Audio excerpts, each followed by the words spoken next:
В своем послании Народному собранию республики Махмуд Али Калиматов отметил, что Ингушетия успешно включилась в реализацию нацпроектов, в рамках которых в 2021 году планируется реализовать более 80. Это строительство школ, детских садов, объектов культуры и спорта. Начата работа по благоустройству 34 общественных территорий и приобретению необходимого хозяйственного оборудования. Вместе с тем глава региона обозначил целый комплекс накопившихся годами задач регионального уровня, на решение которых исполнительной и законодательной властью с привлечением общественности и бизнеса необходимо направить основные усилия в текущем году. В результате целенаправленной работы нам удалось сократить объем долговых обязательств на начало текущего года почти на 40%. Безусловно, работу в этом направлении правительству необходимо продолжать. В целях решения этой задачи необходимо обеспечить концентрацию усилий Федеральной налоговой службы и службы судебных приставов совместно с другими заинтересованными органами на повышение собираемости налоговых платежей, а также на формирование плана мероприятий по осуществлению дополнительных мер пополнения доходной части бюджета. Как наиболее острую проблему Махмуд Али Калиматов выделил неудовлетворительное состояние и недостаточную обеспеченность коммунальной и энергетической инфраструктуры, значительные потери при функционировании сетевого хозяйства. Необходимо усилить взаимодействие Федеральной налоговой службы и службы судебных приставов совместно с другими заинтересованными органами для обеспечения работы по повышению собираемости налоговых платежей, четко сформулировать план мероприятий по осуществлению дополнительных мер пополнения доходной части бюджета, заявили в Комитете по бюджету и налогам Народного собрания Республики Ингушетия. В этом направлении работа ведется комплексно. Чтобы уточнить данный вопрос, я могу привести пример. Собираемость налога в течение 5 месяцев этого года собираемость налога показала 2 миллиарда 354 миллиона. А за аналогичный период 2020 года, за 5 месяцев, собираемость налога 1 миллиард 800 миллионов. И вот разница между аналогичным случаем прошлого года и этого года около 500 миллионов рублей. И тут, по-моему, результат дает о себе знать и увеличение, насколько разница.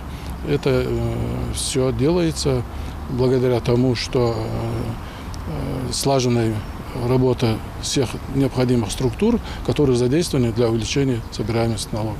В управлении Федеральной налоговой службы рассказали, какая работа ведется по усилению взаимодействия налоговой службы с судебными приставами. За первый квартал службы судебных приставов мы направили материалов на общую сумму свыше 1 миллиард 200 рублей. Поэтому у нас и растет эффективность взимания платежей. Также еще было отмечено увеличение доходной части, но мы работаем над этим за счет улучшения качества администрирования. На данный момент у нас наблюдается темп роста по сравнению с прошлым периодом прошлого года. Налоговая служба в территориальный бюджет увеличила поступление на 230 миллионов.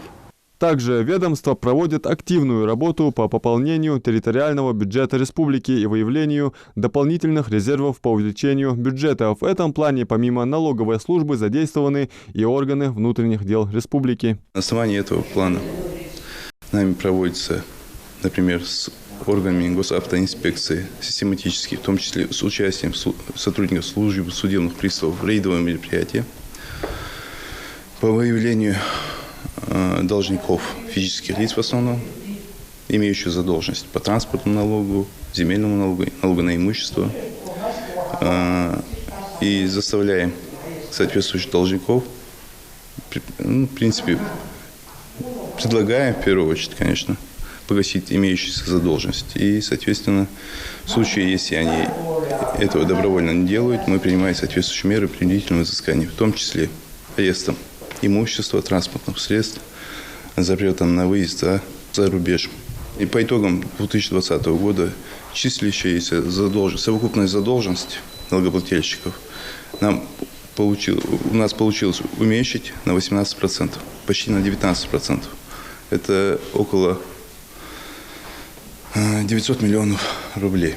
Махмуд Али Калиматов не оставил без внимания и транспортную инфраструктуру, отметив, что в прошлом году была начата инвентаризация автомобильных дорог, в результате которой выявлено неудовлетворительное качество ее технического состояния, наличие большого количества так называемых узких мест в транспортной системе. Глава региона напомнил, что источником финансирования соответствующих работ являются средства дорожного фонда, которые пополняются в том числе и за счет транспортного налога и штрафов ГИБДД. Недопустимо, когда задолженность по штрафам доходит до 800 миллионов рублей. Глава региона поручил Ингушавтодору совместно с муниципальными образованиями завершить инвентаризацию дорог, а Минфину совместно с налоговой и службой судебных приставов обеспечить всесторонние меры по взысканию указанной выше задолженности. Адам Мережков, Новости 24.